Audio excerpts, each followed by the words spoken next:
तो फिर वो जो एक तजस्सुस था वो ख़त्म हो जाता है, क्योंकि अब आप एक दूसरे को जानने लगे हैं, आप एक दूसरे के मिजाज को भी समझ गए हैं। और आपको पता है ऐसा क्यों होता है?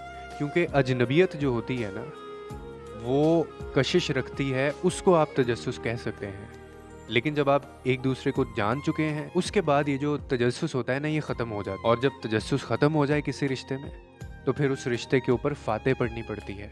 तो फिर वो रिश्ता वैसा नहीं रहता, क्योंकि 2-4 दिन जो आपकी बात हो रही थी, तो रिप्लाई सेकंड्स में मिलता था। लेकिन जब 2-4 दिन से बात आगे बढ़ जाती है, महीनों, हफ्तों पे चली जाती है, तो उसके बाद फिर घंटों ऑनलाइन रहने के बावजूद भी आपके मैसेजेस सीन नहीं किए जाते, क्योंकि कोई बात ही नहीं है नहीं करने की, एक दूसरे से मुतल्लिक जानने के लिए कोई चीज़ ही नहीं है। मकसद सिर्फ टाइम पास करना था। इसीलिए हमेशा कोशिश करें कि जब भी किसी ताल्लुक़ में आएँ, तो एक तजस्सुस बाकी रहने दें।